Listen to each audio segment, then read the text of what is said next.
This podcast is a member of the Voices of Wrestling Podcasting Network. Visit voicesofwrestling.com to hear the rest of our great podcasts, as well as show reviews, columns, opinions, and updates across the world of wrestling. 1, 2, 1, 2, 3, 4!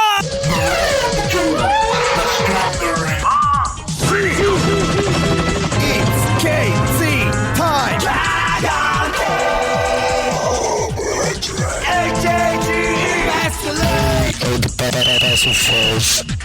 World one, baby! Extreme.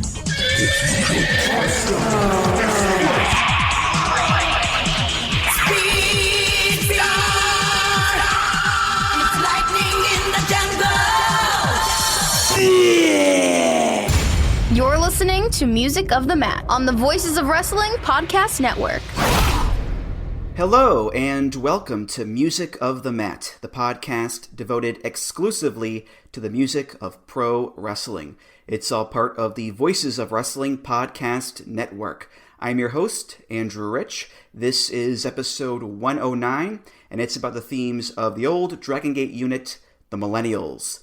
And today I am joined once again by one of the hosts of the Open the Voice Gate podcast, as well as the Everything Elite podcast. It's Mike Spears. Hello, Mike. Hey, Andrew. How's it going? Glad to be back.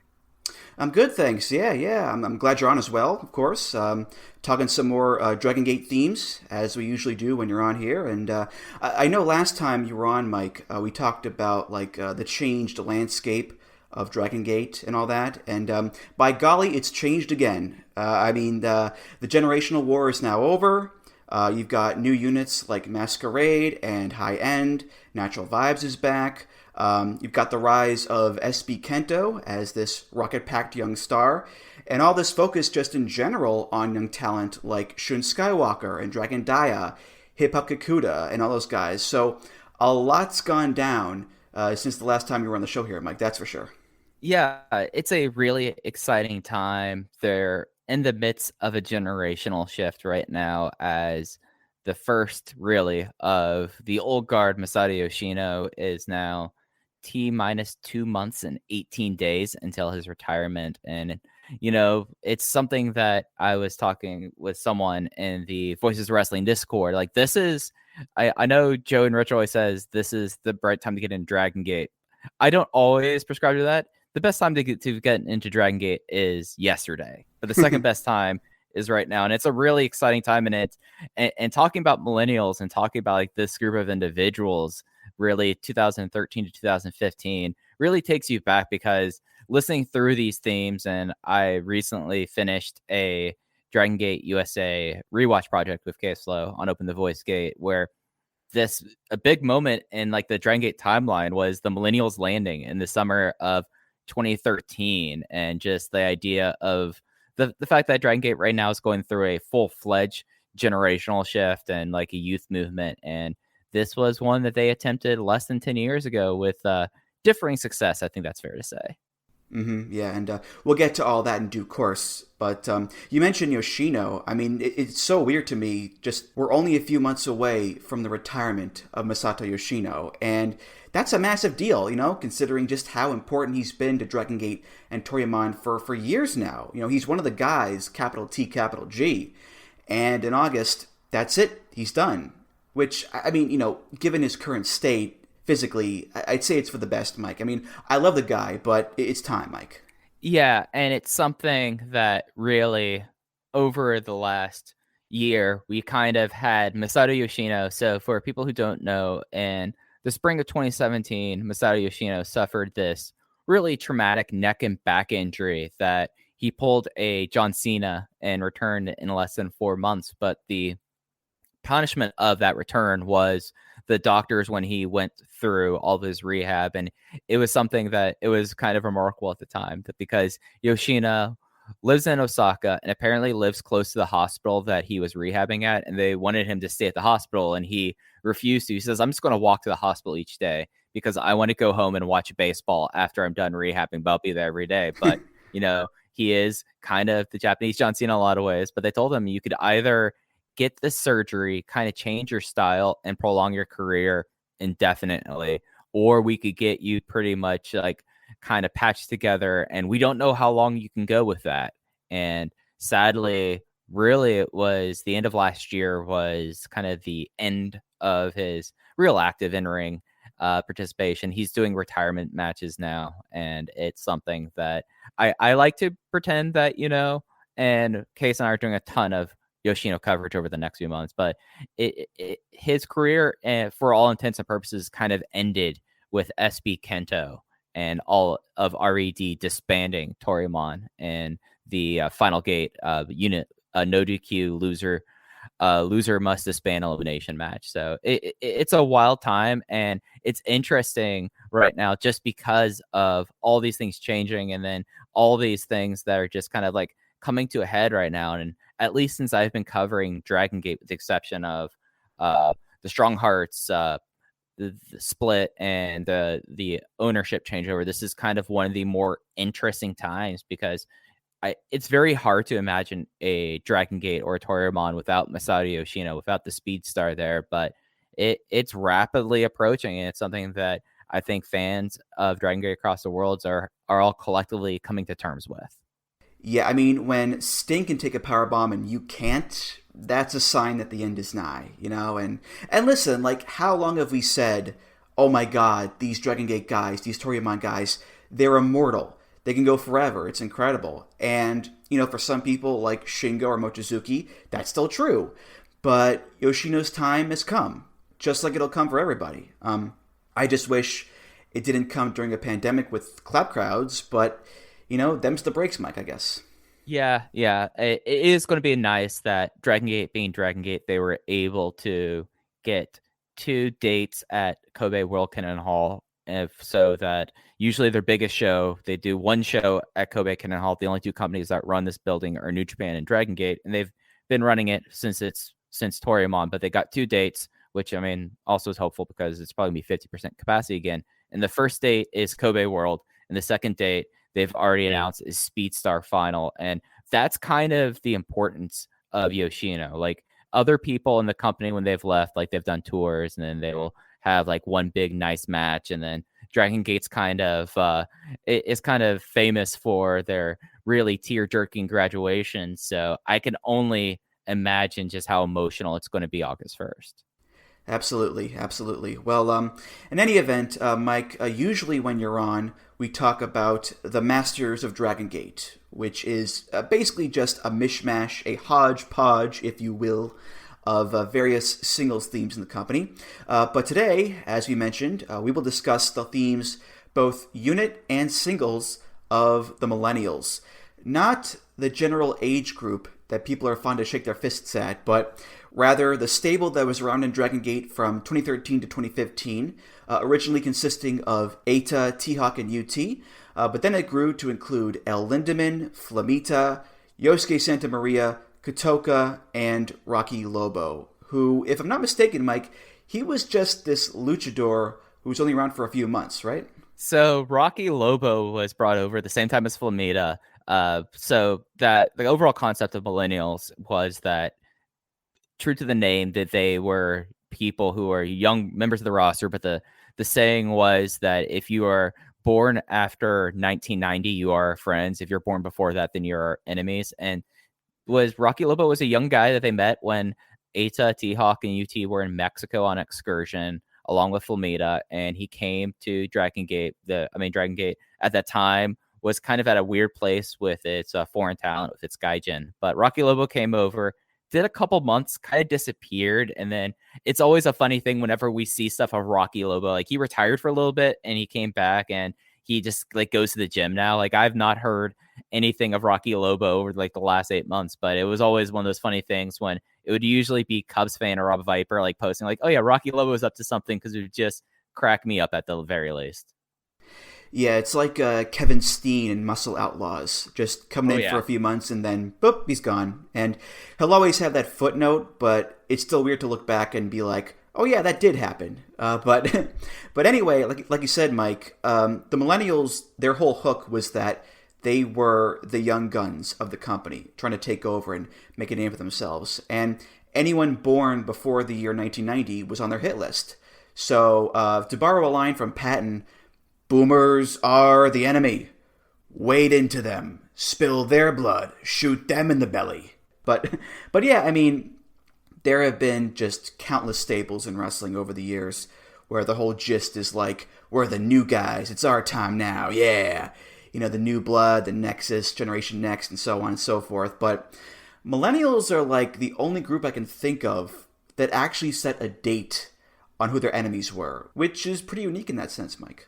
Yeah, I mean, I'm technically a millennial, but I would be an enemy for them. And it's kind of remarkable because Dragongate does do generational warfares. Like we just went through one in 2020. There was an aborted one in 2009, 2010, but this was very clearly defined. And in an era that, like, when they came in, it was right in the aftermath of Blood Warriors versus Junction 3, which was one of the most violent one-on-one feuds that they ever had. And then everyone kind of dispersed. And then you had these kids come in, and it was a time where you had Jimmies who were, the joke there was that they embraced that they were very plain and normal. Mad Blanky were the heel units. And then you had Monster Express come along a little bit later. And also We Are Team Veterans. So, I mean, there was natural rivalries there, and the biggest rivalry for Millennials was Team Veterans. So I mean, really, they were going they're going after the Boomers hard in that extent.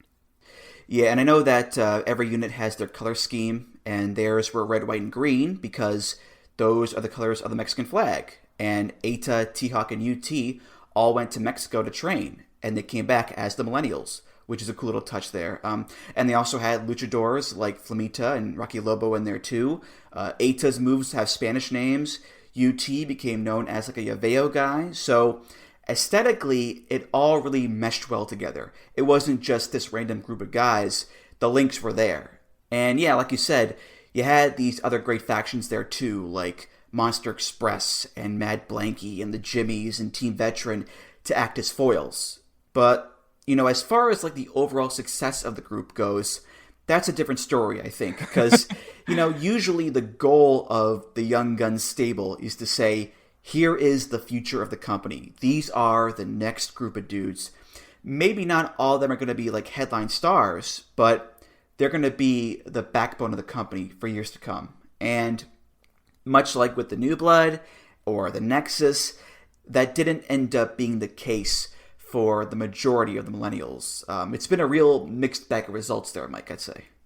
Yeah, so it's very interesting that like this is the unit we're talking about now, because right now Dragongate is doing all they can to prepare their fans to accept the idea that SB Kento is going to be your big star for the next generation. Shun Skywalker, he's the guy right now. And with Millennials, they tried to do it in a way, but there were all kinds of issues, from the fact that they weren't faces, they were a tweener unit, which was very kind of complicated. And Dragongate's done tweener units before, but it just never really was executed very well in the case of the Millennials. And the problem was, like, ultimately, and one of the interesting things about this unit was, as a fan at the time, the Western, or rather international fans, were really all in on Millennials, but the native fans really just like looked at it. It's like, oh, that's a former Tomahawk TT and the Chop Kid and the kid that ran off instead of making his debut, and now they're running down our favorites. And it just was an uphill climb that really, you look at this unit, you look at this group of individuals, and it's kind of a statement, the fact that there's only a few members of this unit who are still within Dragongate as active wrestlers. Yeah, I mean, obviously you can't predict the future. You know, no one can. You just have to hope everything goes well. But sometimes things just don't. You know, whether it's because a guy doesn't live up to potential, or they become injury prone, or retire, or in some cases they just leave and dick around in GLEAT or 0-1 or whatever the fuck. But again, like that's the nature of these types of stables. These guys are young and have a long future ahead of them. And you never know which ones are going to pan out and which ones aren't. Yeah, and looking at Millennials is like the best example of that, just because of there were people in this unit that were clearly positioned as, okay, we're going to do everything as possible to get this fan base to react to, say, T-Hawk as a level of his seniors like Shingo Takagi, BB Hulk, Akira Tozawa, Yamato, the aforementioned Masato Yoshino, Naruki Doi, and they did basically everything you could do. And I don't like demeaning wrestlers by doing the Roman Reigns push, but T-Hawk was getting a Roman Reigns push equivalent there. And then, you have other people in this group that, I mean, like Flamita was never going to be a full-timer. Like, he was never going to make his life in Japan, and he's had his own turbulations. And poor Kotoka, he's doing well now. I mean, the only person I know who's opened 3 gyms during the era of COVID, but you look at it, and a lot of the people who've remained in the company found their position, they found their way, but Millennials are kind of like a cautionary tale of, best laid intentions and everything. And it just, it's a really remarkable time. And the big takeaway, at least about it, is like, for all we've been talking about, like getting over or like who's a mid card or who's someone's going to drop falls, all 7 of the wrestlers in this unit at one time or other were incredibly talented. So that doesn't take anything away from their in-ring ability to this day. Oh, not at all. No. I mean, whatever you want to say about like pushes or slots on the card, that's a whole nother issue than their talent. And that's what we have right now, actually, with the young guys in DG. I mean, the young talent in the company right now is just incredible. With Shun, Kaito Ishida, Daya, SBK, Kota Minoura, Jason Lee, all those guys. And it'll be interesting to see just where they all end up being, because they're just so damn young. I mean, everyone in Masquerade is under 30.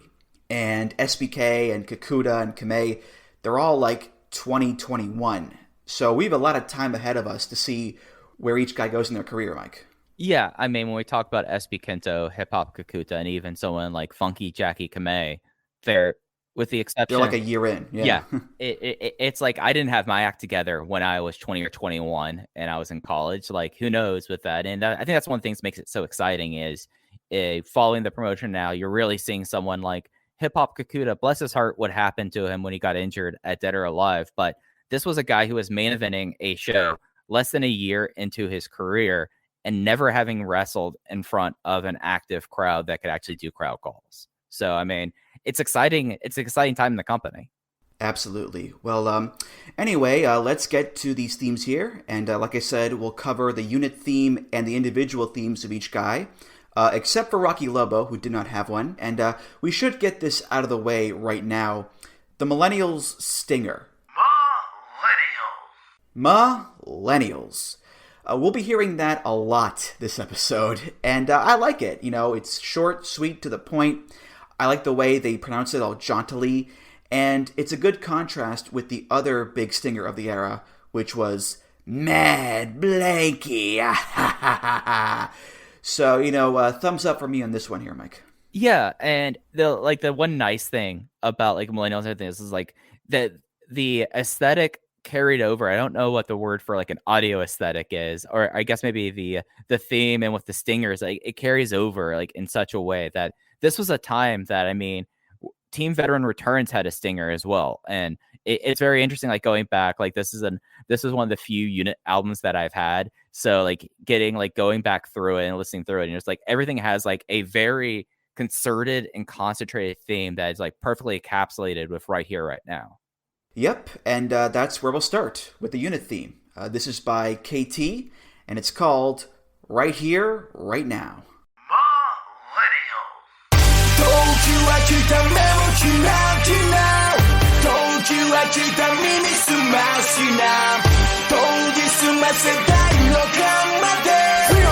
Right here, right now.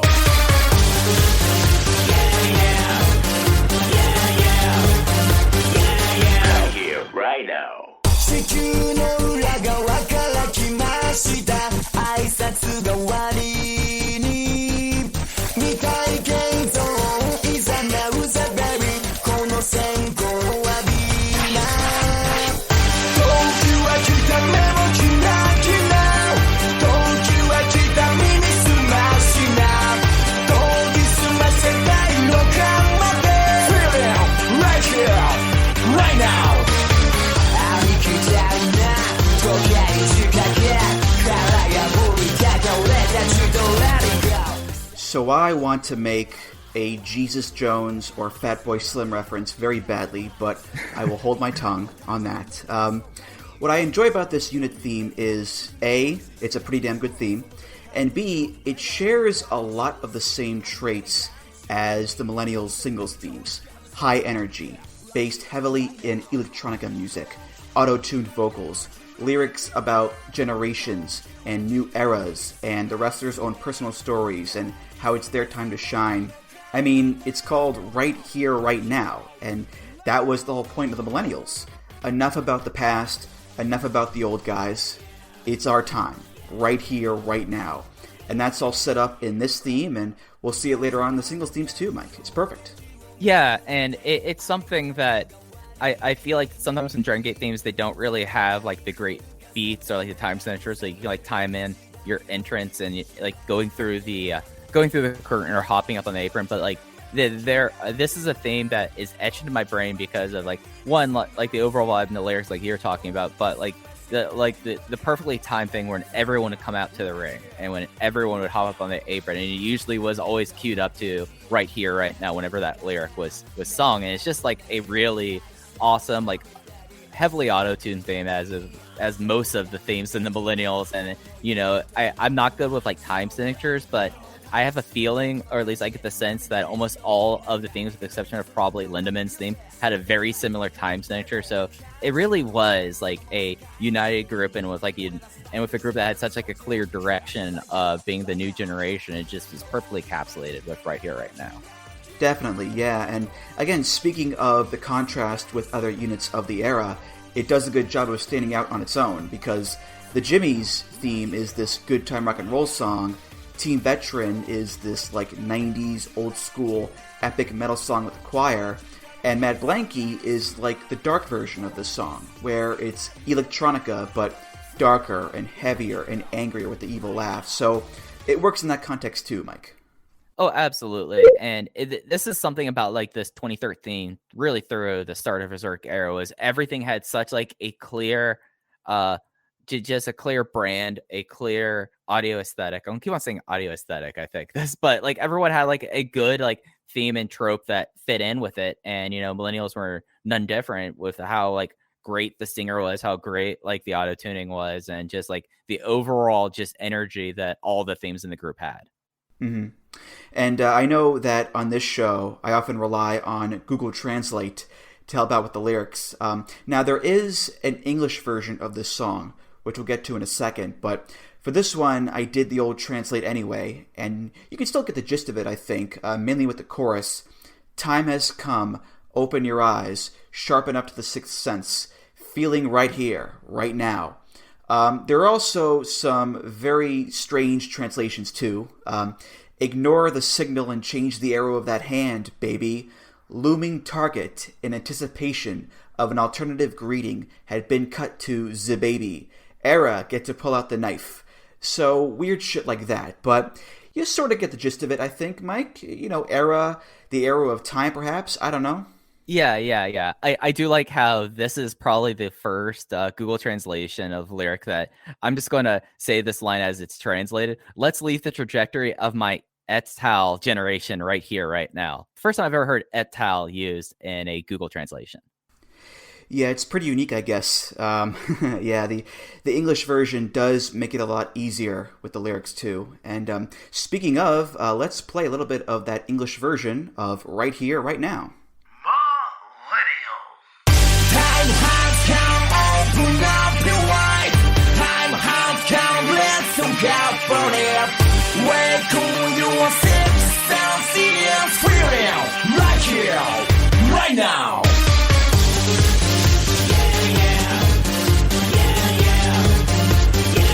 Right here, right now. We came from the other side of the earth. We are carrying you, baby. We'll take you to the place to the north. You will be in the past, right? Time has come, open up your wide. Time has come, let's look out for it. Wake on your sixth sense, it's feeling right here, right now. You wanna break down, so come and clap work, so come and join it's literally just the same song, but in English. Same tempo, style, everything. Vocals are a little different because they're in English, but it's the same song, really. And lyrically, it's much easier to understand. You want to break down the common clockwork. Don't hesitate to let it go. We have our knives in our hands to cut our ways for the new age. Are you with us, or are you against us? We are not going to just kill time. You want to see what you've never seen. So again, the idea of time, cutting a new age, a new era, and letting go of the past and all that stuff, Mike. It all makes sense. Yeah, no, and it's something that, again, like, it's such a concentrated, just overall theme that they managed to lay out here, and I might be wrong about this, but I think this was the first Dragongate theme to have an English version come out.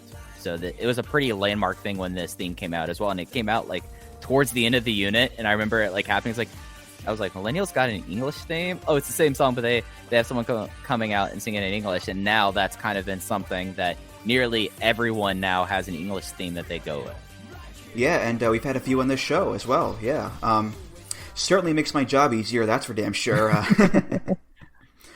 So let's get into the singles themes now, and we'll start off with Eita, or E-I-T-A, as Brian Alvarez once called him. Eita, currently the leader of R.E.D. and a former Dreamgate champion, also a former Bravegate, Twingate, and Dragongate champion too. His theme is by Soyokaze, and it's called Overdrive the Mirage.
Yes, the song that makes me think, is the track skipping?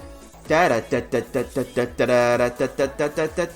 no, that's just the song, okay. It's funny, Mike, at this point, I'm so used to hearing the current version of Overdrive the Mirage with the English lyrics and darker scheme, that when I heard this version, it did take me aback a little bit, because this is a lot different than that one. It's a lot more chipper and dancey and bright, and I guess futuristic is a good word to use, especially since the vocals sound like a robot. But I guess if you're in a group that's about the future, it's somewhat fitting, I guess, Mike, Yeah, and when you said it was almost cute, that really kind of like rang a bell, because for a while, Eita was kind of pushed as the budding dreamboat. Like, it made sense that he would have somewhat of a cutish theme, and like the da da da da da da da da da da. It's just like one of those things that there's a lot of things to be said about Eita, but like at this time period, they definitely were like, let's see what we can do. He's right now a tweener, but when he turns face, we want him to kind of be the heartthrob. And it's interesting that when after Millennials was over and he had the new darker version of Overdrive the Mirage, he was already using it into like other face units he was at before his big heel turn, before becoming the boss of R.E.D. and kind of the leader of the young generation. Yeah, he was in Overgeneration as well, and there was a mix of this song for that group too, yeah. And the lyrics in this, they also touch upon, again, the future and the new era. Armed with digitalization, can you feel this reality as the dawn of a new era? You can't go back. I'm going to the place where I can cross that border, widen my wings far away. So except in this case, it focuses more on the individual. It's not we, it's I, which, makes sense. But there's still that connection to Right Here, Right Now with the yeah vocals, which I like as well, Mike. It's a cool little touch.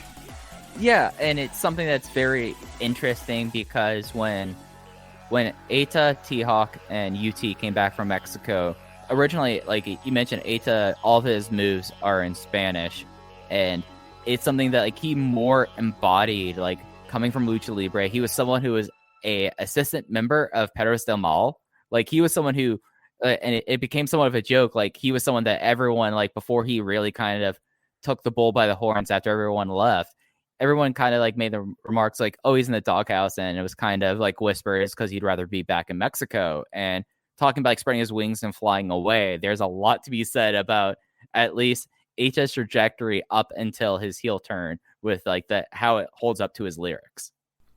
Yeah, I mean, it's funny because compared to the other Millennials, Eita was the one who did grow and widen his wings, so to speak, and become this big player and Dreamgate champion and the most successful guy in the group.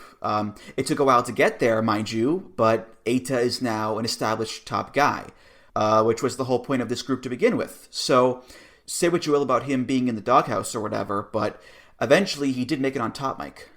Yeah. It was something that really, actually, it was over generation when he was joked around as the trash bag dinosaur, because over generation, for those who didn't know, everyone had capes because El Lindaman had a cape and Shima went like, oh, that's cool. We're all gonna have capes. And Eita's was basically this like polyester scarf that he had went over that had a hood that had a ridge on it as if a dinosaur. And it was like the ugliest thing in the world. But it was that time that he really kind of like spread his wings and was able to make the big step forward. Of course, he had the Super J-Cup match against Jushin Thunder Liger 2016. And then, as soon as Antios became RED and he was definitively the leader of the group, it's been all engines go for him. I mean, he last year won King of Gate, and then he won to open the Dream Gate. He became one of the youngest people to basically do an all kill, because he won the previous tag team tournament several times. And he was, as you mentioned, like he's held every single belt in the company. And, he's not even 30 at this point, and he's finally kind of reaching the potential that everyone was expecting out of this group. Mm-hmm. And speaking of RED and this current era of Eita, there's his current theme. It's by Peter Klassen. So let's hear Overdrive the Mirage English version.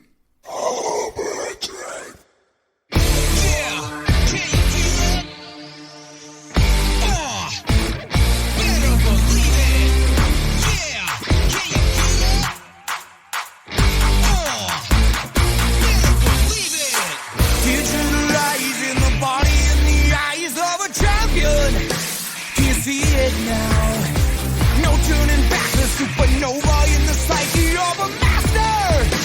Do you feel it now? Can you comprehend this evanescent situation? Vanishing, you try to get a grip on the sensation. You can't get enough, and you better hold on. Overdrive, gotta take it to the Nova era. Overflowing motion.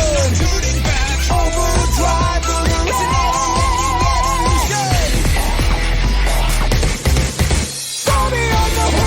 there's a shadow rising high above the earth. Feel the power with the might of 1,000. There's gonna be no limit to where we can go. Together we will fly. Real illusion. So there are a couple of obvious differences. It's in English, duh. The music is a lot different. It's heavier. And then there's the opening, which sounds like modern day Vince. Overdrive. Quite frankly, I'm not referring to Eita the performer. I'm referring to Eita the competitor. And it's very evil sounding, which works because he's evil. He's a heel. But it's also very fun to imitate, Mike. I can't lie. Oh, absolutely. And the lyrics in English, it's something that, like, Eita is someone that not only is a successful wrestler, he's known for like his machinations, like his schemes, and like leading, and like in the second stanza going, no turning back, a supernova in the psyche of a master. Like, just like he's someone who has plans upon plans. And I think Vince McMahon, he might not know how he feels about Eita as a competitor, but he would look at these plans and think that it was good shit. Yeah, I love the English vocals for sure, just because, they feel a lot more human and real and emotional. And the lyrics are pretty cool too. Digitalized in the body and the eyes of a champion. Can you see it now? No turning back, a supernova in the psyche of a master. Can you feel it now? With the might of 1,000 men, gonna be no limit to where we can go. A never-ending evolution, the supernatural innovation, a burning passion. Like, they really put over Eita as this big deal, which, as the biggest heel in the company is what you want, Mike. So, there you go. Yeah, and it's something that Eita is going to be an interesting person to follow over the next, 6 to 8 months, as he is this leader and as we are, in this very turbulent era of Dragongate, that better chance than not that he will be turning face and will be out of RED. And it'll be interesting to see, because I feel like that you have, two distinct different versions of Overdrive the Mirage here between the Japanese and English version. And everyone is kind of, now either getting new themes or getting now they're bringing back the big match theme, and it'll be interesting to see how they adapt Overdrive the Mirage or if they go in a new direction for Eita as we go forward. Yeah, we'll see. Regardless, I still don't know what Overdrive the Mirage actually means, but it sounds cool at least, so it kind of has. I'm someone that is really into kind of vaporwave and that kind of style of music and that aesthetic. Overdrive the Mirage definitely sounds like a comp tape name that I found on YouTube by someone who did 2 hours of this and has a very neon Joey Janela out a DeLorean on the cover and on the video just standing there, and I can imagine Eita in the front of the DeLorean or leaning up against it, with his red sunglasses on, sneering, and behind him is a Mirage, and I feel like that really fits it. That's how I choose to interpret Overdrive the Mirage. That's how it works for me. Yeah, it has a lot of upvotes on the Outrun subreddit, Absolutely. It's probably true, right? Yeah, come on, yeah. Up next, we'll look at Eita's former tag partner, T-Hawk, who was set up to be a big deal in the company, had some big wins, won King of Gate, headlined Kobe World, but that did not turn out to be because he left at the start of 2018 with Shima and Strong Hearts, and the rest is history. T-Hawk's theme is by Els, and it's called Aurora.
Once again, I would love to do a steamed hams reference, but I will be a good boy here and not do so. But the idea to base a wrestling theme around the Aurora Borealis is not a bad one, because the Northern Lights are this spectacle. They are this amazing thing to look at, and cultures around the world have it in their mythology. It's just this unique part of the world that you can't take your eyes off of. So having a wrestling theme that connects you to that mystical, cool-looking phenomenon, it works, I think, Mike. Yeah, and it's something also that works with him in a way. He is from Hokkaido, which is the northernmost prefecture. Oh, you stole my note. God damn it. Oh, I'm sorry. I'm sorry. I'm sorry. I thought I was laying something new on here, but yeah, no, it fits him in a lot of different ways in this theme. It's very much kind of mysterious, and there's no Dragon System wrestler that I wonder what they're thinking more than T-Hawk most of the time. Yeah, it talks about a mysterious gradient woven by the northern lands. Like the northern lights, I will tear the wall to be blocked with that right arm. Gathering 1990, sharpened knife hand strike, The new era of the flag hand must be entrusted to the guide of the road of fate. And I love that because there are many layers to that. One, it says that like how the Northern Lights tear up the sky, T-Hawk will tear down the wall, meaning he'll advance in his career, he'll move forward. Two, it references 1990, which is T-Hawk's birth year, and his sharpened knife hand strike, which is the chop, and T-Hawk's known for his chops. And three, as you said, Mike, a mysterious gradient woven by the northern lands doesn't just mean Aurora Borealis.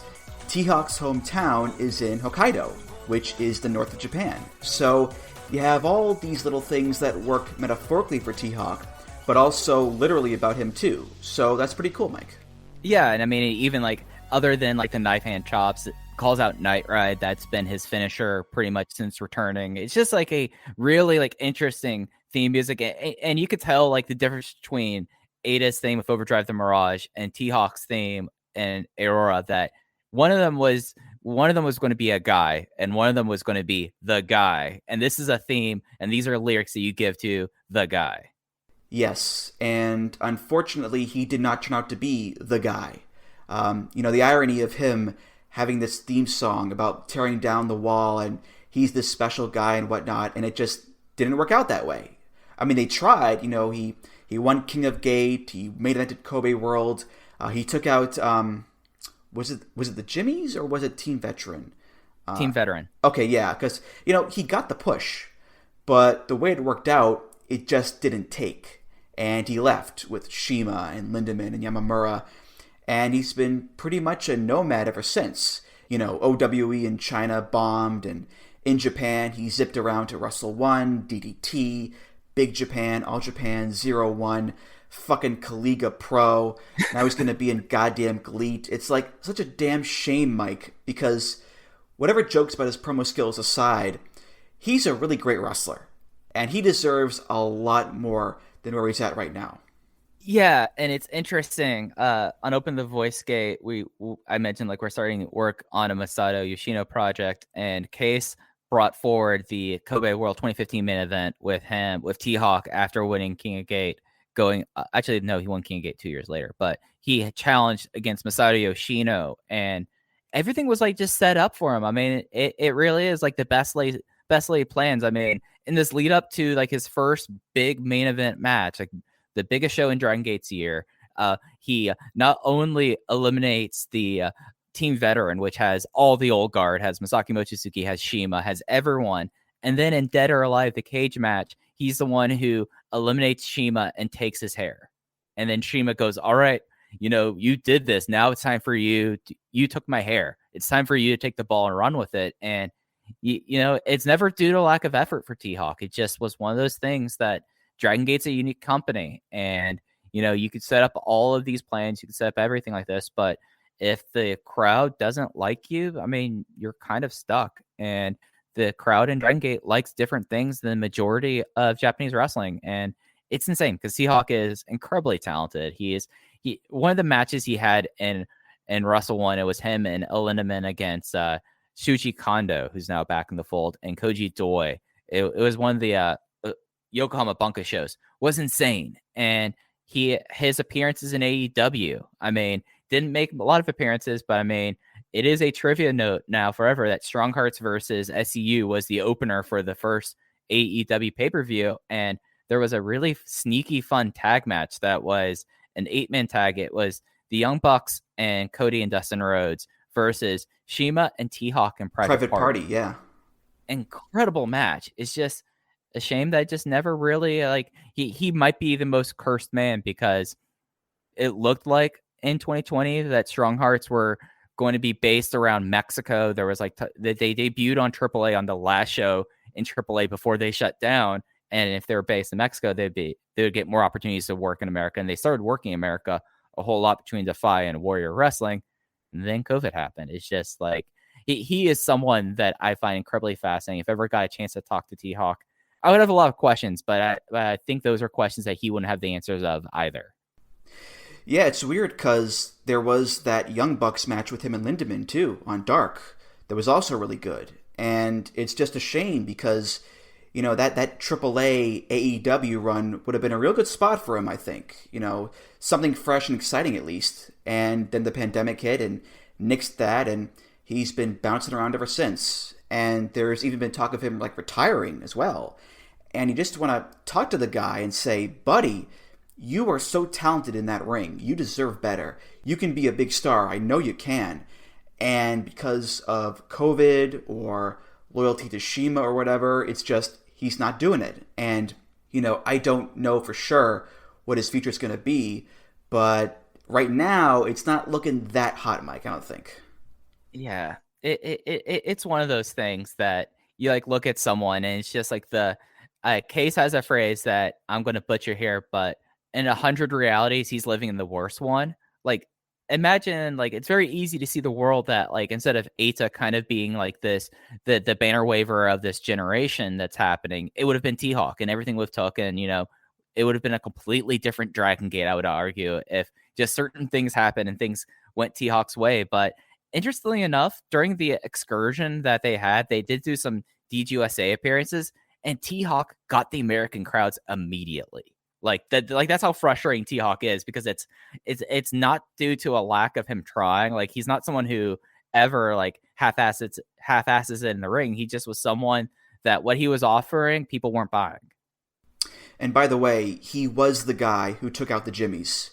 He was the one who survived that unit disbands match to end the Jimmies. So that's another notch in his belt right there.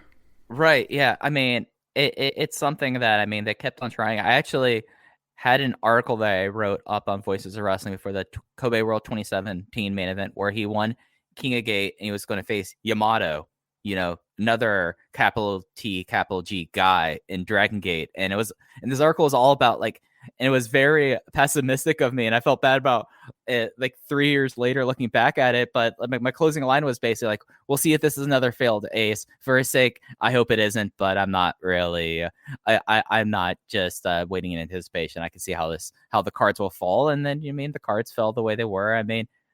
He was, him and Russell 1, he got the title in Russell 1, and they actually drew pretty well for Russell 1 at that time. So I wonder what his niche is. I wonder if he's going to be someone who I could see in 15 years, going back home, going up to Sapporo, going to Hokkaido, opening a regional indie like how there's Ryukyu Dragon and Kyushu Pro, and maybe he becomes the Gurkhan Mask of Hokkaido. That would be interesting, yeah. I hope not, but that would be interesting. I hate them going to these dark places, but there's worse things in the world than to be the person that whenever someone runs your island, they have to book you on your show. Yeah, you're the one who's doing all the promotion. Just one of the smartest businessmen in all of wrestling, Gurkhan Mask. Oh yeah, every year in New Japan, it's you look at the card and it's Gurkhan Mask, what the hell is he doing? Oh, they're in Okinawa. That's right. There was this match last week, right before Dead or Alive, that it was Gurkhan Mask's 20th anniversary that Yamato came in, because Dragongate and Ryukyu Dragon, Gurkhan Mask promotion, had a relationship. And they had this match, and it was amazing. Gurkhan Mask owns. It's just we always see him kind of as an add-in, and then this match with him and Yamato was a 20-minute match, and the crowd was just molten. There were crowd calls for Gurkhan Mask. In 2021, they loved him that much, and he's great. And maybe Hokkaido Mask, maybe that's what ends up with T-Hawk. But he's a good looking guy. He shouldn't have to put a mask on. Mm-hmm. All right, so the third original member of Millenials is UT. That's the letter U dash letter T, or as Alvarez might call him, UT. UT, the least successful of the original three. Currently, though, he is in the revamped version of Natural Vibes. His theme is by Miyuji, and it's called 1993.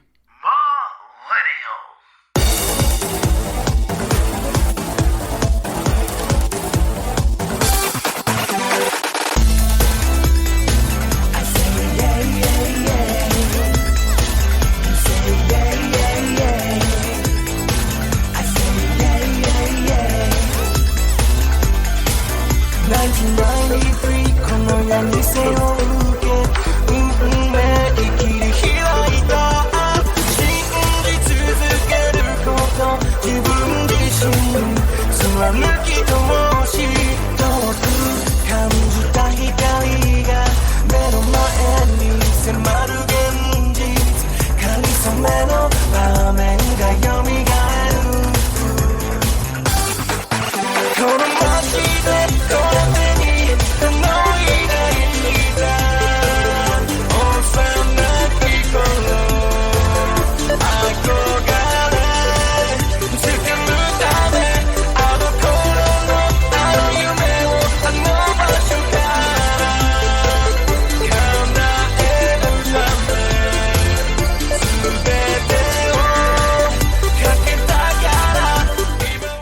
So, like I said earlier, a lot of these themes share a common link, and that they talk about, new eras, this is my time, etc. But a few of them do get pretty specific in talking about the life story of the wrestler, and this is one of them. It's called 1993, and if you don't get that right away, that was the year that UT was born. I mean, the opening line is literally, 1993, I was born into this world and opened up my destiny.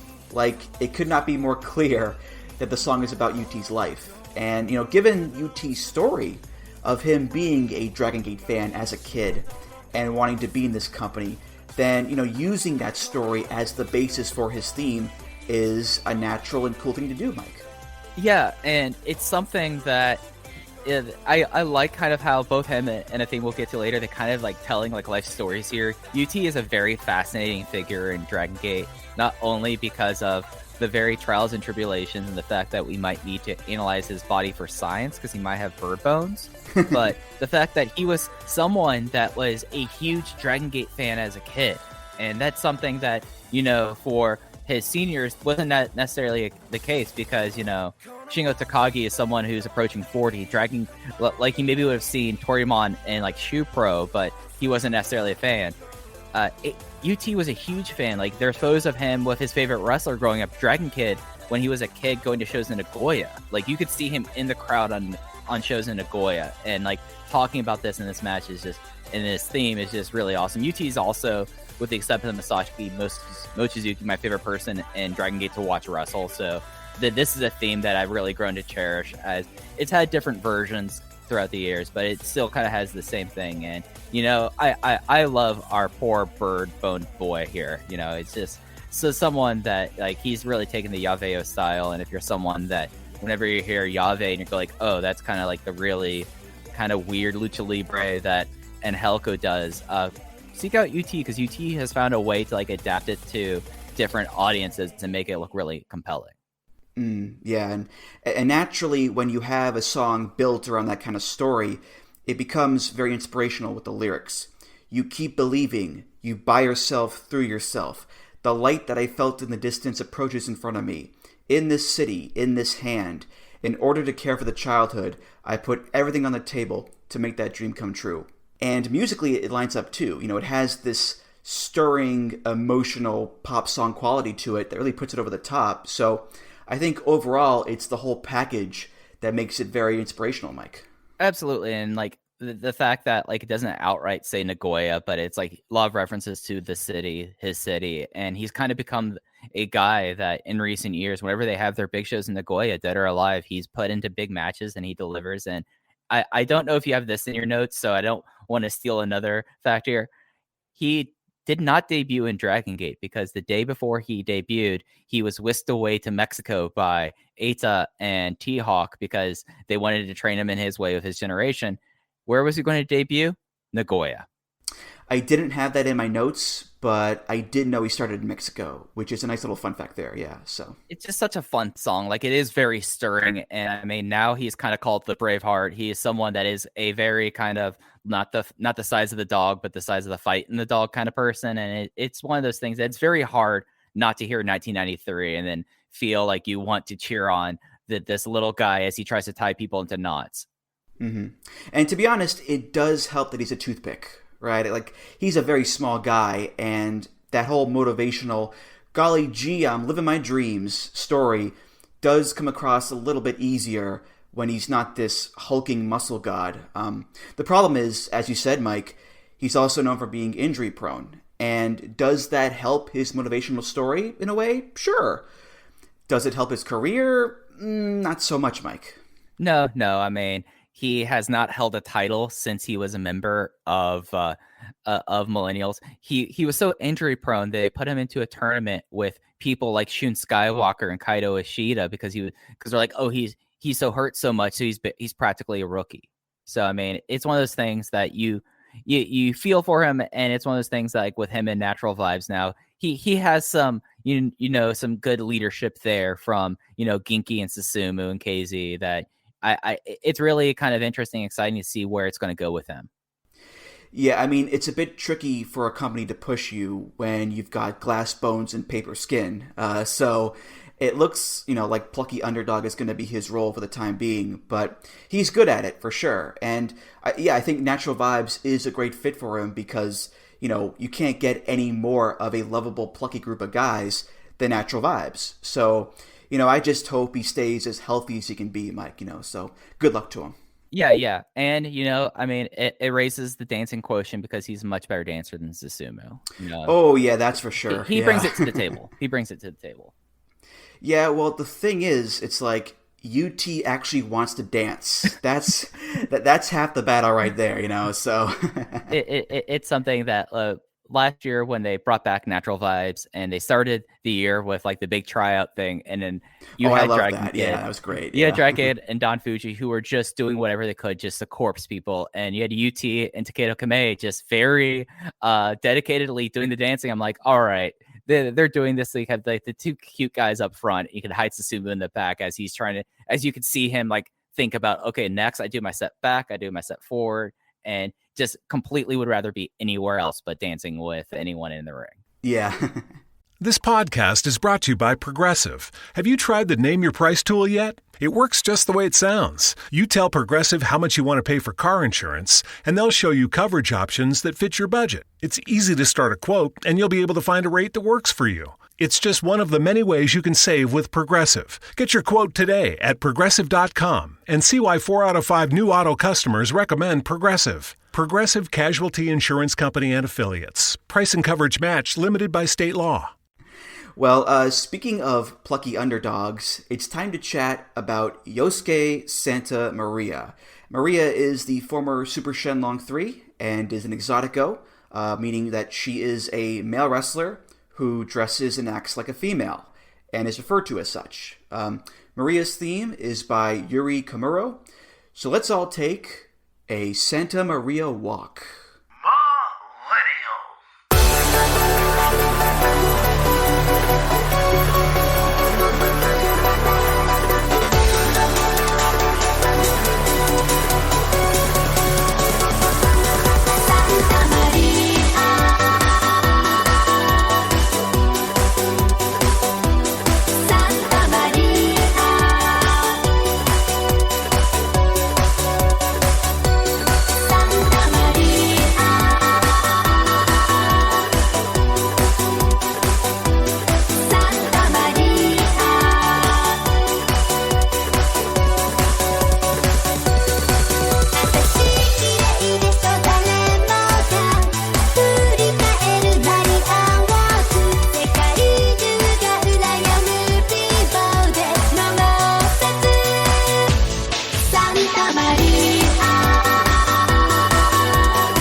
If I could use one word to describe this song, it would be delightful. This puts a smile on my face every time I hear it. Santa Maria, the vocals, the music, it's so delightful and wonderful.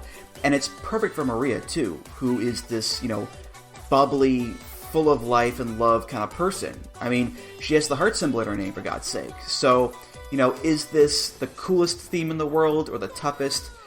Maybe not. But, damn it, Mike, I love it just the same. It's great.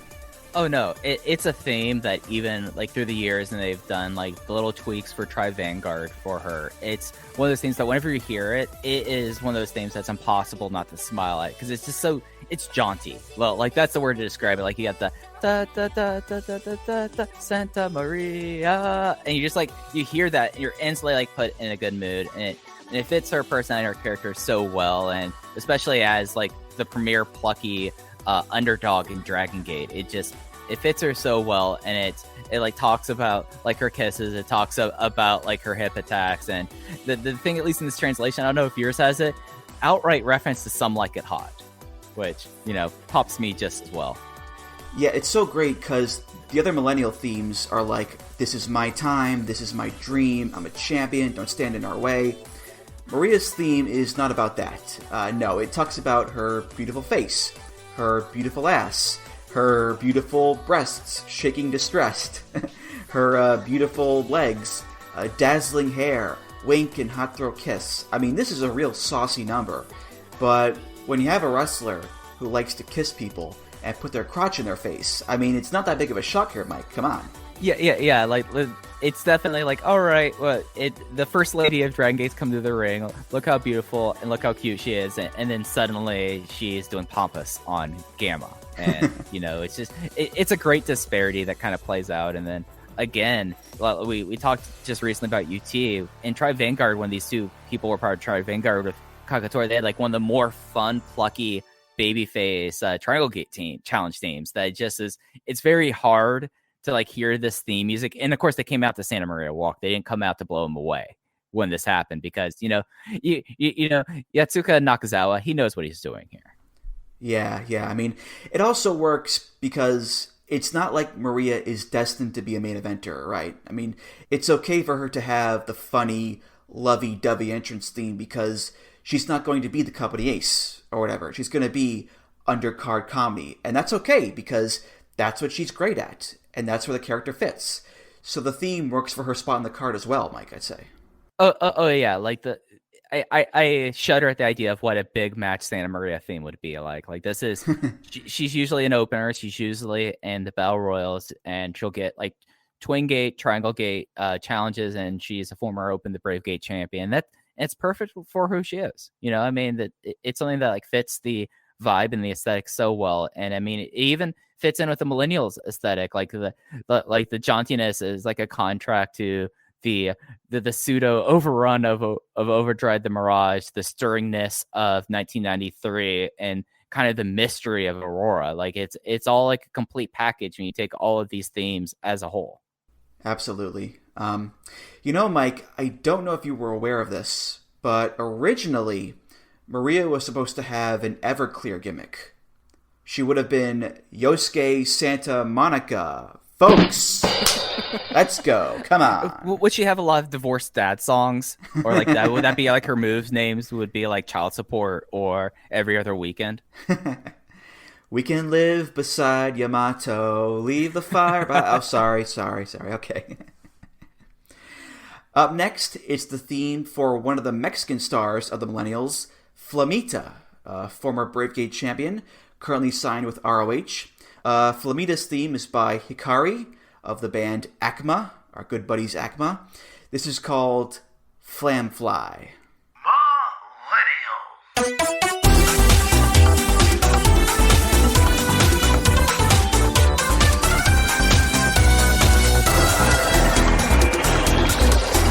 Yes, I was only 19 when I wore the mask. For the first time led by destiny, I put myself into this way or battlefield.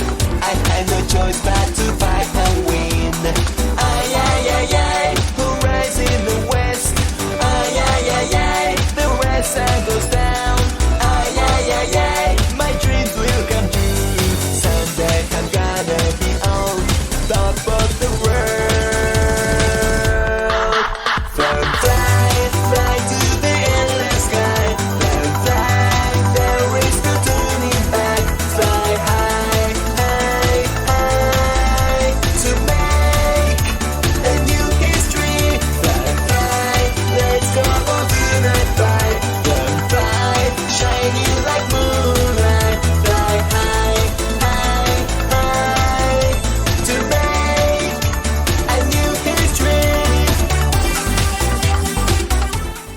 Mike, I don't know why a pastry would have wings. It's very weird. Oh, wait, that's fly. My mistake.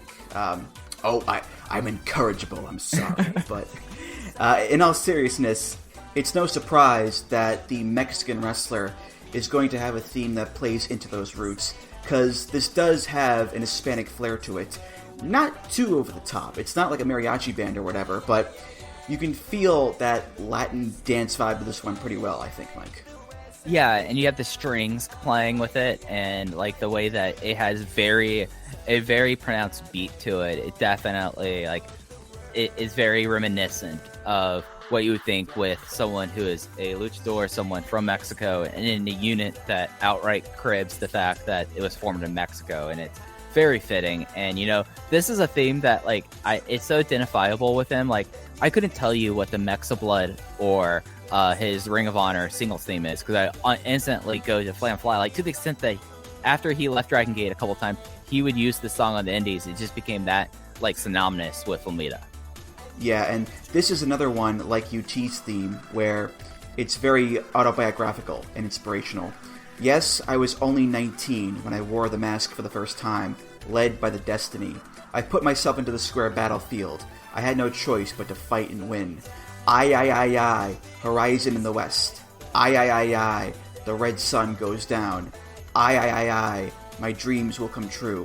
Someday, I'm gonna be on top of the world. Flam fly to the endless sky. Flam fly, there is no turning back. Fly high, to make a new history. So there is that Millennials mindset of no turning back, making new history, but it leans a lot heavier into Flamita's backstory as a luchador and personal ambitions and all that stuff, Mike. Oh yeah, and he is someone that he came over to Dragongate at age 19. He is one of the youngest champions. I think still to this day he was one of the youngest champions, and his Bravegate reign kind of goes down as a definitive turning point in the division. And when you talk about foreigners in Dragongate and Gaijin, he's the name that comes after you talk about Ricochet and Pac. He is the guy for this era of Dragongate that he was a part of. He was the big Gaijin before Jason Lee came aboard, and it's very fitting there. It's something where it has Flam Fly is the name of his finishing move, so it's constantly making people think about his standing Spanish fly there. And with all the imagery talking about flames, sun going down, it's all very fitting for him. Mm-hmm. Yeah, and there's also that line, I met the mates with the same ambitions at last, so far away from the home sweet home. So it touches on the rest of the group as well, and the fact that, yeah, Flamita is an outsider.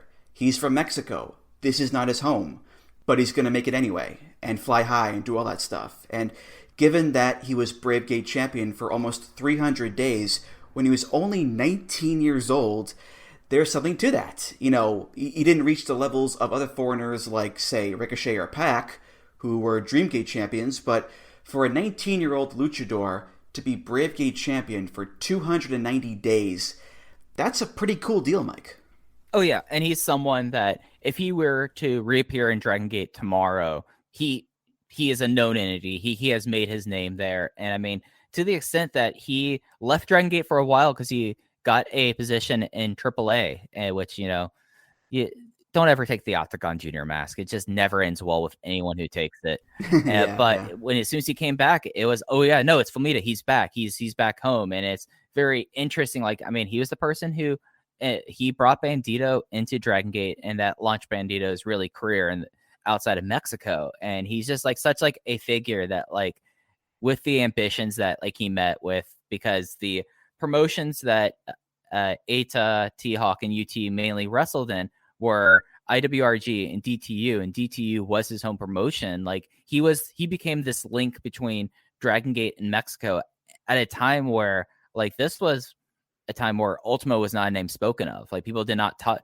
They would always speak about Mexico in very oblique terms, and he kind of became a touch point with the Dragon System past when they didn't have one. Yeah. Funny story, actually. A few years ago at Mania Weekend in New York, I was at the Rev Pro show, and Flamita was on the card. And when he came out, they used the Millennials version of the theme with the Stinger. Now, keep in mind, this is 4 years after the group disbanded. And I think he had Tribe Vanguard on his tights too. So it was, pretty obvious that Rev Pro just got this from YouTube or whatever, but it was still very funny, Mike. Oh, he used it in Progress when he did the Super Strong Style 16. It's only my second favorite one of Dragongate having really outdate things with the wrestlers. My favorite one is, speaking of Gaijin, the fact that Anthony Nese did 2 tours of Dragongate, was an assistant member of Monster Express, was in the program and on the roster page almost basically up until he signed with WWE. 3 years later, he was still counted as a member of the roster. Yeah, it's pretty funny. Yeah. Our second to last millennial is a guy who is sadly now retired. It's Kotoka. Yes, that Kotoka of the fame, also a former Brave Gate champion. His theme is by Masakazu Murata, and it's called Live My Dreams, Millennial Mix.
So this is really cut from the same cloth as 1993 is. Same overall tone and sound. Very inspirational, though it's arguably even more inspirational than UT's theme is. I mean, it's called Live My Dreams, for God's sake. Like, that's a big sign right there. And that's what this theme is all about, living your dreams. I'm going to live my dreams. I'm going to find the road. I'm going to take a chance. You're going to feel my soul. That's the crux of the song. So it's very earnest and emotional and easy to root for. It does make it a bit weird when he turns heel and joins Berserk and starts doing the "Veh" and all that stuff, but regardless, it's a proven method for an effective theme song, Mike. Yeah, and especially they like having, and Millennials is a great example of this, like being able to have these themes like 1993, like Live My Dreams, that for people that on the roster to kind of get the fans behind them. Like, this is, like, as you said, it's like so inspirational. It is so much like, I'm gonna like grab the reins and ride this horse as far as I can. And it's something that it kind of fits with Kotoka, because Kotoka had a lot like UT, like these like, it's kind of interesting that these two guys have kind of similar themes, at least lyrically, given like their histories, because he was someone that constantly was having injuries. He was part-time for a while. He used to be a morning TV reporter and wrestled at the same time, and that kind of became a thing. And it was very much like when he committed to and joined the Millennials, when he did, like, that was kind of like a, oh, Kotoka's actually doing something now moment. And then it kind of like embodies Live My Dreams. It's like, oh, he's going to live his dreams. He's giving this an actual go. Yeah, and the angle it takes, it plays off of his insecurities over his size. Because he was a small guy too, and it talks about that in the song. With that small body, I will change big dreams one by one into reality. When you stand up against a big wall of insecurity, you just have to look in front of it, bouncing on the bewilderment, the light of hope. So it's not just generic follow your dreams type stuff. Again, like 1993 or Flamfly, there's a personal touch here that makes it work just that much better, Mike. Yeah, and for someone that, like, he had a Shima Sito like gimmick called Shiba, because his last name his surname is Shiba. Yeah. And like they kept on like trying things with us. He was in the match that made Punch Tominaga. Like that, like they constantly were doing stuff with him that was not necessarily like in Dragongate. Everyone's like, haha, that's fine. But you could see like how that kind of like get at your personality a little bit, like being small, having to basically be forced to be the junior, the mini of the biggest guy in the company, and then being put into a match where the loser has to get a punch perm. Like, it was something that like then finally like he kind of like goes like, that's enough. I'm joining up with my generational compatriots, and we're going to take down Team Veteran. And it just was like one of those big moments that with him and the person that we'll talk about next, like it completely changed the landscape of Millennials for its last half year. The fact that Kotoka and Lindaman joined when they did. And, you know, the theme kind of fits. Like, he was going to take his chance. He was going to step out to the lines. Then he would, after Millennials, he would go kind of crazy, dye his hair red, be obsessed with shouting out "the," and you just be an absolute just menace in a lot of ways. Like there's a period where he started shaving people's heads. That is kind of forgotten in the career of Kotoka. That like after Millennials, he started becoming Brutus the Barber Beefcake, or Brutus the Barber Sheba in a lot of ways. Yes, as Hank Hill would say, that boy ain't right. But yeah, I mean, unfortunately, the sad thing is, as I mentioned, Kotoka had to retire a few years ago. So there's like a tragic element here too, given that he had to give up his dream. And he's doing okay now with the gyms and whatnot, but yeah, it always sucks when a young guy has to retire early. And, having a song called Live My Dreams is just that little extra kick in the dick, Mike, I think, Yeah, it's rough, but the nice thing about Live My Dreams is I don't think there was a theme for someone who was on this station of the card that had so many different versions, because I don't know if you've ever come across the Berserk Unit theme CD. Have you seen that, Andrew, or have you ever found like tracks from it before? I think so. Yeah. There is this really smooth jazz remix of Live My Dreams on it that absolutely rocks.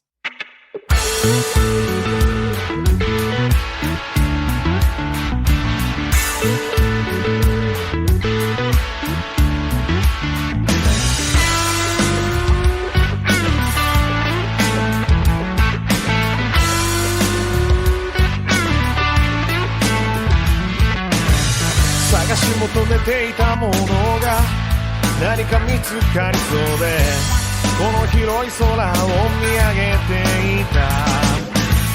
その答えが何なのかはまだ少し先でも、それを探す船を漕ぎ出した。小さなその体で抱えた大きな夢一つずつ現実に変えてゆくのさ。抱いたブレイブハートが閉ざされた扉開け、火の国から羽ばたくのさ今。I gotta live my dream, I gotta find the road, I gotta take a chance, I gotta feel my soul, I gotta live my dream. Like it is something that you can imagine a 60-year-old salaryman at the karaoke bar, just beholden by work, just beat down by everything, just getting up there and belting out, I just want to live my dreams. And it's just very, very like stirring. And, Kotoka has his place in Dragon System history. And it's not just because of being the guy, not just because he was Sheba. I mean, he kind of found his own niche. He was a member of Maximum before he ended, and of course, the other kind of sad thing about it is he's the first person in the roster to have a legitimate brother aboard, not acting like that they are related like Hiromi Horiguchi or like the various Arai brothers. Yeah, that's the other thing too. You mentioned the multiple versions of the song. There's the original version, millennial mix, the version, funk rock, acoustic, piano, and there's also a newer version called Live My Dreams No. 2. Which was used by Kotoka's younger brother, Oji Shiba. And the weird, cursed nature of this song is that, like his brother, Oji got injured, and then he left the company, like a few weeks ago. So you've got one brother who has this inspirational, hopeful theme, who gets hurt and has to retire.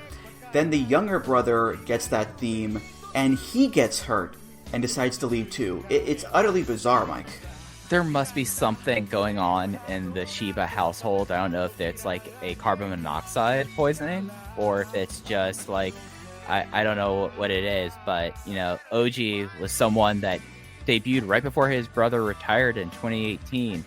And I think he had a grand total of 12 televised matches because he was that injured, and it became to a point where he got injured most recently. And how must it feel if you're someone who you're entering the company, like his dream was to hold the Twin Gate with Kotoka, and of course that couldn't happen, but you're in the company for 3 years and you see and you look and you see like, well, on the sidelines you see like, oh, SB Kento is now the guy in a lot of ways, and he's main eventing Dead or Alive. Hip Hop Kakuta, who came after him is getting a Dreamgate title shot. And I just looked this up to make sure. He had a grand total of 64 matches in Dragon Gate before he retired. Like he was that snake bit. Like his last match he had was in June of last year. Wouldn't be surprised. Like he did not out and out retire. It does seem like that they kind of were like, this isn't working. He's like, yeah, I should probably look elsewhere. And I hope for his sake, like he recovers. I bet his big brother would get him a job. He can train people at the gym. There's other wrestlers who are trainers at the Kiki line of gyms. Great gym name, by the way, Kiki Gym. I like that a whole lot. And who knows, we might see that Maiku Donorato has a new friend in the future. Don't ruin Christmas, Mike. Come on, come on. I mean, that's I'm not saying anything else from there. I don't want to be called shoot trash by people who watch DDT. So we've reached the final theme here, and it's for the sweetest boy in all the land, the boy prince of wrestling, as you have dubbed him, Mike. It's L. Lindaman, who, like T-Hawk, has bounced around Japan the past few years with Strong Hearts. Lindaman's theme is by Sammy from the band Billy and the Sluts. Yes, that's real. It's called Linda.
So I described Maria's theme as delightful. I'll describe this theme as rambunctious. There is such a madcap Nickelodeon show montage energy to this song. Yeah, yeah, yeah, yeah, yeah, yeah, Linda, Linda, Linda, yeah, da da da da. Like, it's playful and fun, but there's also like this cheeky element there too. Like, you can totally picture Lindaman running around a theme park, causing all sorts of mischief and hijinks to this song. It's perfect, Mike. It's wonderful, just like Lindaman.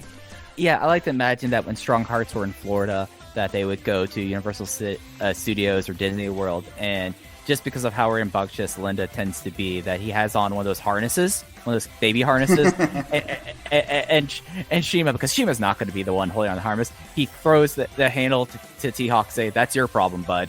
And it really is like you could see, and especially like this era of Lindaman, he very much was the boy prince of wrestling. You could see him as like guest starring on Rugrats or on like one of the various other later Nickelodeon shows or Disney shows that Case makes fun of me for not ever hearing. You know, it fits him so well, and you know, it's such like a departure, like this song, given what his gimmick was and what he was named after.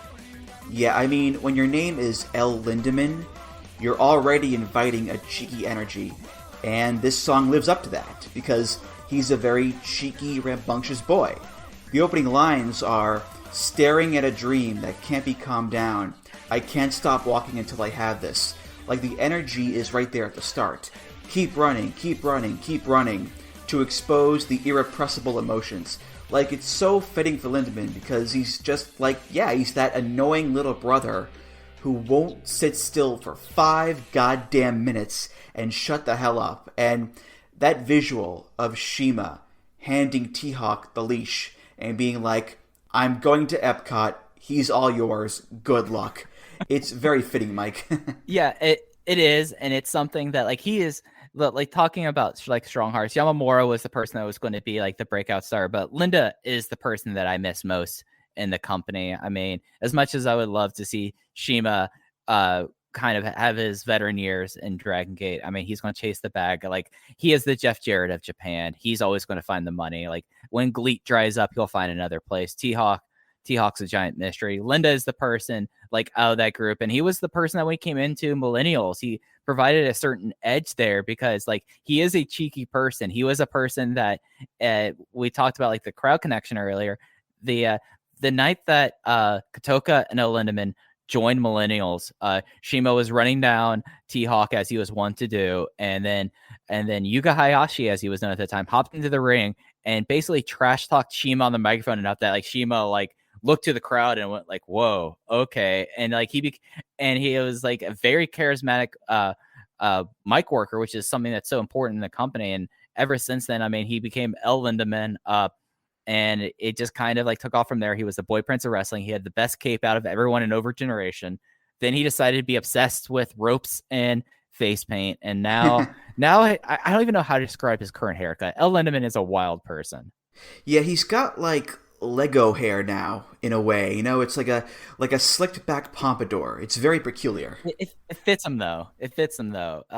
Also, a fun tidbit: if you're someone that you come across strong hearts in your travels and you want to make a friend, offer to play Yu-Gi-Oh with El Lindaman. You'll make his day.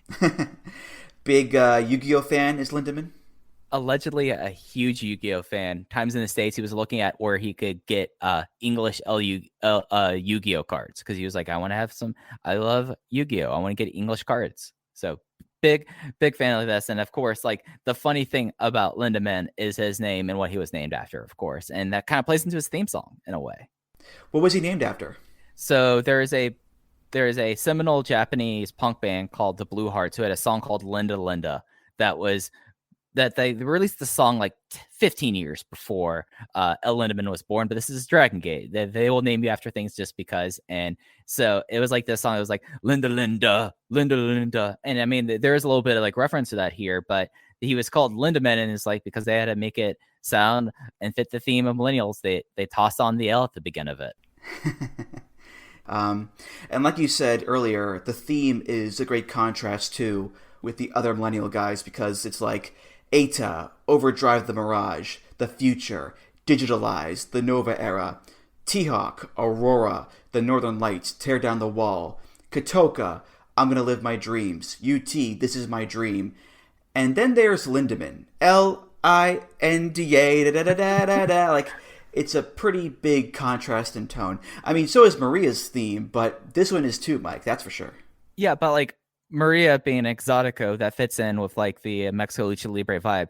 El Lindaman, like he comes out here. He's a former judoka, and he's like, yeah, I'm now El Lindaman. Here's my cheery theme. I'm the boy prince now. It just was like such like a great difference in this unit, and really like provided a lot of life to Millennials in its last few months before it disbanded, but also like a unit that like went through the ringer even before him and Kotoka joined. Yeah, I mean, it's weird. Like, it's like with T-Hawk. You know, this guy should be in a much bigger place than where he is right now because he's really good and really charismatic. And I'm convinced, Mike, he could get over anywhere. Yeah, and I mean, there's something special about seeing someone who's 5'3" be able to do like a better judo throw than you see in the UFC, better judo throw than Ronda Rousey's ever done. He's just nails in the ring. He is incredibly charismatic. He's cute as a button. Like this guy could be like a heartthrob star if anyone ever just gave him the ball and let him run with it. Mm-hmm. Yeah, he's got that like Owen Hart quality to him where it's like he gets how to be a fun character in wrestling, but he's also really good in the ring too. Like he has that balance. And I just think about him like being on Dynamite, feuding with, I don't know, MJF and getting under his skin and how much fun that could be. And I shake my head, Mike. It's a damn shame it could have been. I mean, we're missing out on Short King recognizing Short King with him and John Silver on being the Elite. Like, just imagine. Oh, yeah. Just imagine like what they did with Maki Ito with being the Elite when she was only there briefly. Imagine if now they have this young rapscallion running into their clubhouse and, demanding, just you're gonna play Yu-Gi-Oh with me now, or I'm gonna like start throwing papers at you. Maybe he becomes the next leader of the Dark Order after -1 has to go back to school. Well, they are the same size, so it's a pretty easy switch there, I think. So just imagine like somehow -1 gets involved and, rips off the mask, and we get to see the blonde pompadour underneath it. And then suddenly everyone could hear a really loud squeal from South Carolina as I am just beside myself in glee. Yes, and your new dog Pudge just looks at you like, what the hell is this guy doing? What's wrong with him? He usually sleeps through Dynamite, though. The horn honking that happened last night as we were recording, like when the inner circle had like the truck out there, did not care for it whatsoever. Was sleeping all through it, completely zoned out. But I imagine if he saw a Lindaman on screen, he would be happy. One can hope. One can hope. All right, well, those were the themes of the Millenials, a group that had its time to shine and then went poof. And that's the nature of these units, Mike. They don't stay around forever. Same with the Jimmies, same with Mad Blanky, same with every other group in Dragongate. There's always that flux. And the trick is to be a good enough unit to be remembered fondly. And given that this was the group that gave guys like Eita and T-Hawk their first serious pushes, and had talent like Flamita and Lindaman in there too, and put emphasis on those younger guys to various degrees of success, I'd say the legacy of the Millenials is maybe not perfect, but it's more positive than negative, Mike. At least to me, anyway.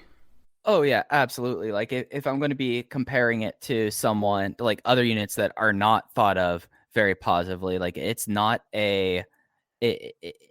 Deep Drunkers, like usually that's the whole like measuring stick is this unit better than Deep Drunkers? Deep Drunkers was this short-lived heel unit that sadly my main man Kenichiro Arai was leading, and the idea is that they were just drunk rapscallions. They were a very bad unit, but Millennials has its place in Dragon System history. It's something that even 6 years after the fact, I look back at them fondly. Like it's probably one of the most concerted, I would say, one of the more concerted efforts towards like a theme and just everything kind of meshing that you don't see as often in Dragongate. But you had all these wrestlers, like even Rocky Lobo, like all 8 of them, they all fit together, and it's something that throughout the remainder of all their careers, I think like one of the major touch points for each and every single one of them is going to be their time in Millennials. Right. All right, well, that's going to do it for this episode of Music of the Mat. Thank you so much for listening. And Mike, thank you so much again for being here. You are just always a gem on these episodes, and this was no different, so thank you. Andrew, it is a blast doing these with you. It is something that, like, I will come on and talk about the Deep Drunkers theme if you wanted me to do so, but I don't know if that's going to do very well for your listener count if you just have me talking about Kenichiro Arai for an hour 15. Well, that was already covered on a past episode, so that's off the table, unfortunately. But rest assured, I do have you penciled in for Masters of Dragongate Volume 3 for later in the year. So we'll be talking Shun Skywalker, we'll be talking Keisuke Okuda, we'll be talking our main man, Konomama Ichikawa, among a host of others. So that's going to be fun too, for sure. Yeah, I'm really looking forward to it. Any plugs you want to give? Go right ahead. Yeah, so as Andrew said at the top, I co-host 2 shows on the Open the Voice Gate podcast, or the Voices of Wrestling podcast network. I am one of the co-hosts of Open the Voice Gate with K-Slow. We are a weekly podcast devoted to the Dragon System. We have been called the best source for English Dragongate content, not from ourselves. We just take that banner and we're going to run that to the ground. And then as well, I am a co-host of Everything Elite with Aaron Bentley and Nate, aka Epitasis. We do a weekly show about all elite wrestling, and we have a Patreon you can check out as well at patreon.com/Everything Elite. And thank you again, Andrew. This was an absolute blast. Oh, you're welcome. It's always so much fun, that's for sure. Yeah. And Music of the Mat is, of course, part of the Voices of Wrestling podcast network as well. You can find all the great podcasts on there at voicesofwrestling.com. Follow the show on Twitter at Music of the Mat. Follow me on Twitter at Andrew T. Rich. If you want to discuss this episode or other topics, you can do so at the VOW Discord. That's voicesofwrestling.com/Discord. If you want to donate to the show, you can do that. Just go to voicesofwrestling.com/donate and click the big donate button. beneath the name Music of the Mat, or Open the Voice Gate, or Everything Elite, send some Mike's way, right, Mike? Mike's just a growing boy. He needs treats. If you donate, Ape, thanks so much. You're awesome. And of course, rate, review, subscribe to the show on Apple Podcasts, Google Podcasts, Spotify, and many other places. Mike, thank you again, and I'll see you around. Yep, thanks, Andrew. All right, for Mike Spears, I'm Andrew Rich, and I'll see you next time on Music of the Mat. Take care, guys. Music of the Mat is intended for entertainment and information purposes only. The songs used throughout this show are property of their respective copyright holders.